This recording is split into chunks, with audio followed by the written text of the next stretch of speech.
Who are the wide receivers that are skyrocketing up our draft chart for the 23 season? Let's find out. Welcome back, Endgame community. I'm Pierre, he's Chris, and we're looking to the 2023 draft season to let you know which wide receivers we think will take a massive leap in value. All right, so let's start with the first guy, a guy that I think was really undervalued all season long. Some people don't see him as a true alpha in fantasy because, well, he's behind technically one of the big alpha receivers in A.J. Brown, but Devonta Smith was just as good, if not better, down the stretch. Got to be one of the most underrated wide receivers, not only in fantasy, but in football. He had almost 100 catches, over 1,100 yards, had 7 touchdowns. He's on the Eagles. This is a wide receiver that won the Heisman. The debate entering the 2021 draft was, is Jamar Chase or Devonta Smith the top wide receiver in this draft class? He's been nothing but great since he entered the NFL. He got better in year 2. There's another year 2 wide receiver who had very similar numbers to Devonta Smith, who plays on Detroit, who's probably going to be drafted as a top 10 fantasy wide receiver, and for good reason. I'm not saying he shouldn't be, but Devonta Smith is probably going to be barely drafted as a wide receiver too. What are we doing, people? They put up almost identical numbers. In fact, Devonta Smith had more yards and touchdowns. I don't get it. Devonta Smith was one of my favorite, kind of sleeper late round wide receivers last year. I got a ton of them. He carried a bunch of my teams. He's going to carry a bunch of my teams again this year because you guys are going to let him fall to the 5th, 6th round because, I don't know, he's not A.J. Brown. He doesn't have this big-time name. Entering year 3, which is typically the year wide receivers take that, massive leap in production, I'm going to be all over Devonta Smith this year. And you've got to be especially thrilled if you had him because he went off when it mattered most, and that would be fantasy playoff time, even the week leading up to it, between weeks 13 and 17, even, mind you, with Gardner Minshew at quarterback for 2 of those games. Devonta Smith averaged 6.4 receptions, 104 yards per game, and scored 4 times in those 5 games. I think that's a lot of the reason why people were, kind of reluctant to buy all in on Smith because they weren't completely sold on Hurts. I think we can put that to rest now. Hurts is an elite quarterback, and not just in fantasy because he runs a lot. Smith is a lock to be, I think, a top 20 receiver at worst next year, and he will probably be undervalued again. All right, now let's talk about a young receiver coming off a great rookie season who really could have done much better if only there was a somewhat stable quarterback situation. I have no idea what that situation is going to be next year. To some extent, it doesn't matter who's throwing it to Garrett Wilson as long as they're actually throwing it to him. Basically saw him as a rookie with pretty much the worst QB play he could probably have. I mean, it's always a little dicey saying that because then they go out, and sign Baker Mayfield and you go, oh man, it's going to get worse. We saw him with Zach Wilson. We saw him with the corpse of Joe Flacco. We saw him with, the one-hit wonder Mike White, and he still put up a great season. He was a great prospect coming into the draft, coming out of the draft. He's a great wide receiver. Now he's entering that year 2, which we typically see guys, like Garrett Wilson get a little bit better in year 2. I think he will get better in year 2. You got to think the Jets are going to address the quarterback position. I know Zach Wilson said he's going to give whatever quarterback comes in hell, but not really. He's not. He's going to not win the job. They're either going to draft a quarterback or hopefully, sign not a crusty veteran. But either way, you got to like what you saw from Garrett Wilson this year. Should make a leap in year 2. Definitely a guy you want any chance you can. He's going to be the guy there in that offense. He was already, as a rookie, with that quarterback play that we talked about, 15th in the league in total targets. And the volume is there. It should only increase. This is a team that, even as good as they were on defense for the most part, look, I love Breece Hall, and I hope he comes back and makes a full recovery. Don't know if he's going to be 100% to start the season. They're going to have to go through Garrett Wilson for the most part. Any quarterback at this point has to be an upgrade, you would think.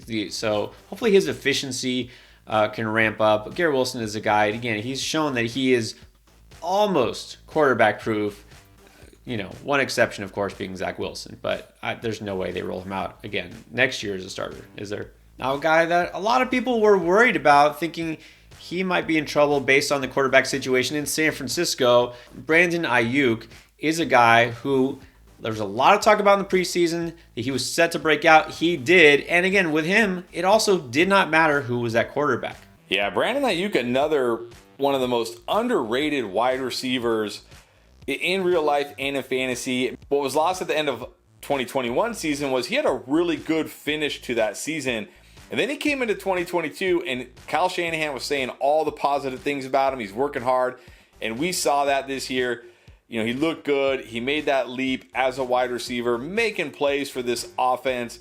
With Debo, with Kittle, it didn't matter. Even with Christian McCaffrey, it didn't matter. Aiyuk was the guy, making the big plays down the field for this offense. And I still believe it's going to be Trey Lance next year, unless maybe the 49ers win the Super Bowl. And I do think Trey Lance will be better for Brandon Aiyuk than Purdy, but we saw even with Purdy, he'll still be fine because he's a great real-life wide receiver, and great real-life wide receivers get the football thrown to them. So Brandon Aiyuk, another guy who I'm probably going to have a ton of this year because people just don't value him very highly in fantasy, and he's just going to be an absolute steal in so many drafts. Yeah, it's funny because a lot of the people who were really high on Aiyuk coming into this past season, it was because Trey Lance was at quarterback. Thought that's the guy who'll benefit. Get those deep shots down the field. If there's a guy we were a little more worried about, it was Kittle. Well, it turns out it didn't really matter because he was doing well already with Garoppolo. And then when Purdy came in, I think he was even better. Aiyuk is a guy who is in a great offensive system. We know this. If Debo's playing, Debo's not playing, it didn't really make a difference. He was still putting up numbers. Probably people don't even realize he finished as the wide receiver 15 in total scoring among receivers in PPR leagues. That's the kind of production you want. I don't see any way that he really falls next year in that system. So you've got to still be high on Aiyuk. And then our last receiver, look, I just have to say, it wasn't just me who put this in there. DJ Moore. Chris, you're sold on him as a guy that you are all in on next year. Is that right?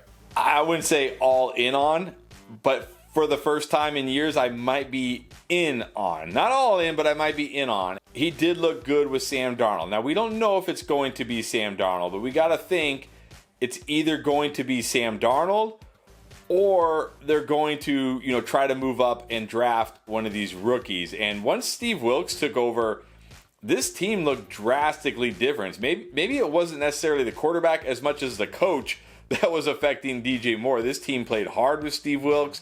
They looked good with Steve Wilks. We know DJ Moore is a good wide receiver. That's never been the issue. The issue has been the offensive system and who's throwing him the football. So it looks like both of those have been fixed.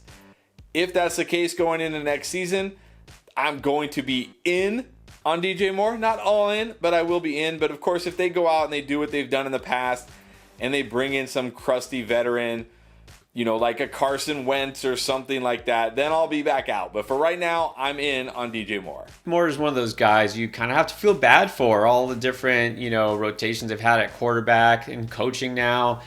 He's such a talented guy, just needs a stable situation. Sort of found it through the second half of the season. We'll see if they stick with that. Like you said, with Darnold, that kind of opened things up for him. Despite getting a similar target share, when Darnold was quarterback in those games, DJ Moore averaged 30 more yards per game, and he was suddenly scoring touchdowns too. So he's getting the ball in the right places, and Moore, we know, doesn't need necessarily to have an all-pro quarterback back there. Just someone who can get him the ball in space. I think that Moore is solid. I think that Darnold's probably going to be the guy next year, at the very least. It's not Baker Mayfield. This team definitely was a case of addition by subtraction. Once you had Matt Rule out the door and Baker Mayfield gone, all of a sudden Moore was back to being fantasy relevant. He's a guy you just can't be low on because he makes the most of what he has. Now that you know which wide receivers are climbing up our draft boards, don't forget tight ends. Check out this video right here so you know which players we are high on.